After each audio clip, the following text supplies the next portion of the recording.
Hi friends, it's Pastor Carly. I'm glad to be with you today as we're going to look again at Elijah's story. It's one of my favorite passages in all of Scripture.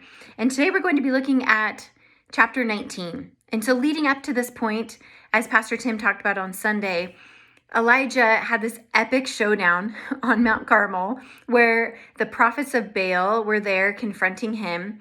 And yet God proved to be the one true God in that instance and just showed the people that Baal was not legit. I mean, he's not a true God. He could not compare to the God of Abraham, Isaac, and Jacob, Yahweh.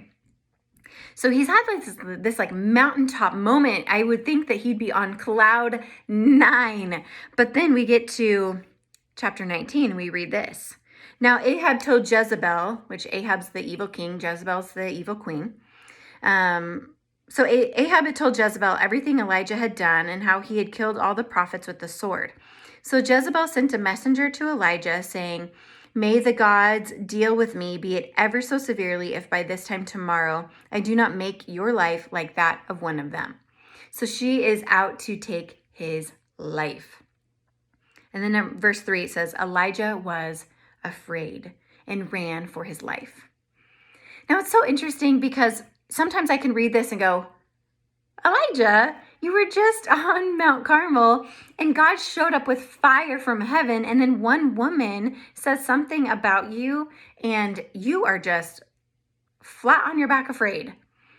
And it's easy for me to say that about Elijah, but then I realize that sometimes I do that, where God has proven himself to be so faithful, so present, and then one thing happens and it totally knocks me over.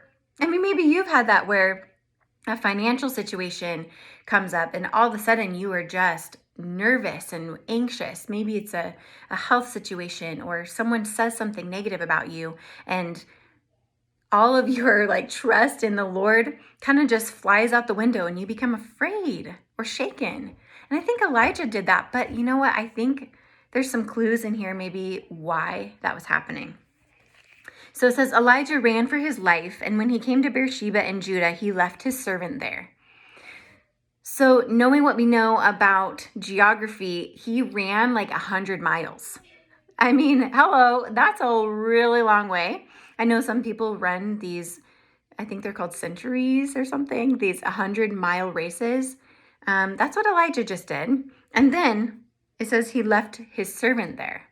So he was exhausted and he was alone in the midst of this fear. So then we read, he left his servant there while he himself went a day's journey into the desert. He came to a broom tree, sat down under it, and prayed that he might die. I mean, he's feeling really low. "I've had enough, Lord," he said. "Take my life. I am no better than my ancestors." Then he lay down under the tree and fell asleep. So he's gotten himself into this destructive, catastrophic, hopeless thinking where he's like, I'm done. Which once again is such a whiplash or juxtaposition from what just happened on Mount Carmel. But once again, he's exhausted and he's alone. And so what happens, it says, all at once an angel touched him and said, "Get up and eat."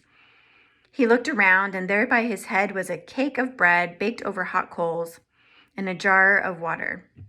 He ate and drank, then lay down again. The angel of the Lord came back a second time and touched him and said, "Get up and eat, for the journey is too much for you." So he got up and ate and drank, and strengthened by the food, he traveled 40 days and 40 nights until he reached Mount Horeb, the mountain of God. So in the midst of his desperation, in the midst of his lowest of low moments, this angel comes. And what does he do? The angel says, "You need to eat and you should probably get some sleep." Because I think what was happening is Elijah was wiped out. I mean, he was exhausted. He had gone through all of this just crazy experience on Mount Carmel, which was amazing, but probably exhausting. And then he ran 100 miles and then he's all alone. So the angel brings him food. He takes a nap, which, hey, sometimes maybe the most holy thing to do is take a nap. And then God also sent him an angel. which is interesting because God had provided food for Elijah before from birds and ravens, but this time he sent someone to be with him. He sent an angel to be a source of comfort and wisdom and hope in his life. And then from there, he was strengthened. And he went to Mount Horeb, he heard from God, and God continued to propel him forward to live into his purposes. And so as I think about this, I realize that we are often really vulnerable. I know I am when I'm exhausted and when I feel alone. And so what do? We do what Elijah did. We get some sleep.